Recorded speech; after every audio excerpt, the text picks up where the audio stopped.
Assalamualaikum warahmatullahi wabarakatuh. Bertemu lagi bersama saya Mugi di channel. Oke, selamat pagi, selamat beraktivitas kepada sahabat-sahabat semuanya.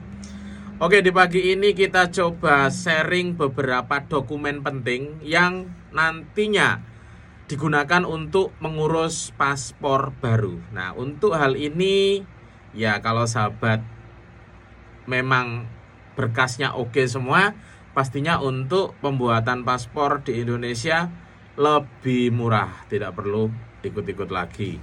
Oke, seperti biasa sebelum kita masuk ke sharingnya, kita seruput dulu. Seruput.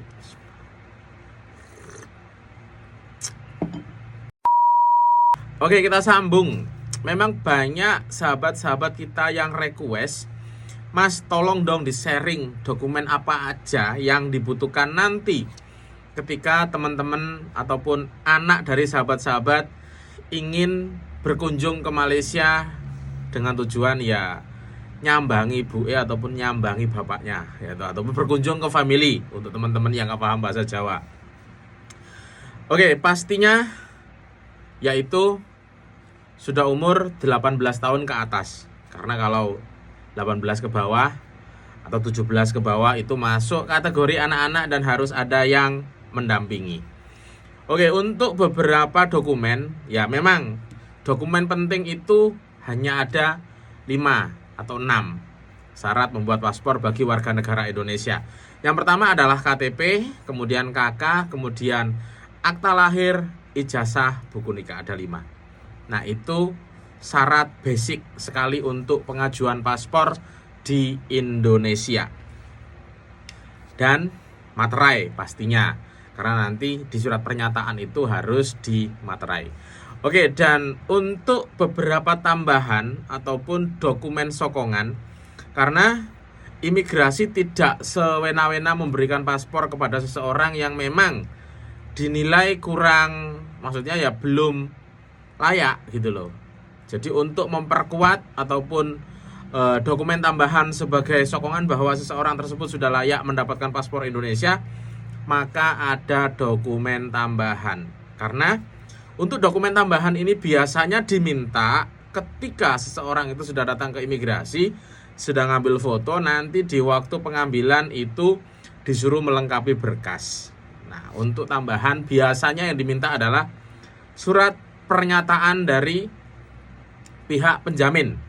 Ya, contoh kalau anak ingin berkunjung ke ibu, maka ibulah yang membuat surat pernyataan, nama, nomor paspor, alamat, menyatakan bahwa si fulan anak dari ibu tersebut. Nah, dengan nomor NIK sekian. Oke. Kemudian di situ juga harus ada surat jaminan. Nah, surat jaminan ini yang dimaksud adalah foto ibu memegang berkas, baik memegang paspornya ataupun memegang surat pernyataan yang dibuat sebelumnya. Itu kedua. Dan yang ketiga adalah fotokopi paspor ibu, karena paspor ibu juga nanti akan ditautkan kepada pengeluaran paspor si anak sebagai dokumen tambahan. Setelah itu gambar permit ibu itu juga diinginkan atau disertakan sekali. Dan ini yang opsional selalunya surat izin usaha. Oke, ini yang biasanya mandatori. Kalau seseorang itu contoh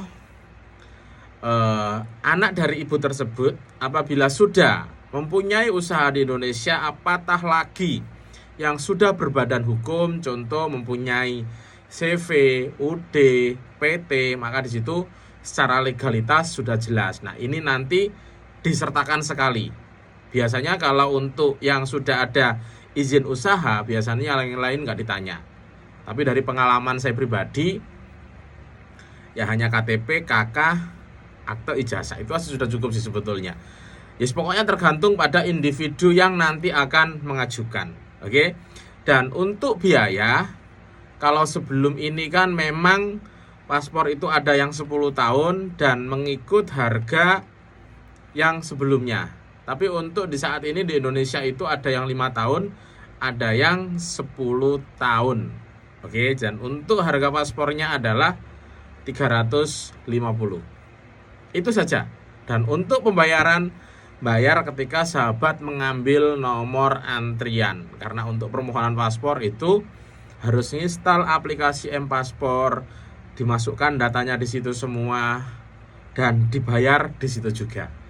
Dan nantinya sampean tinggal mengeprint hasil dari bukti pembayaran yang sebelumnya sudah dilakukan di aplikasi M-Paspor tersebut. Oke, itu tadi untuk dokumen-dokumen pengurusan paspor baru dengan cara jalan lurus. Oke ya. Akhirul kalam, assalamualaikum warahmatullahi wabarakatuh. Selamat pagi, selamat beraktivitas, salam TKI sukses. Bye.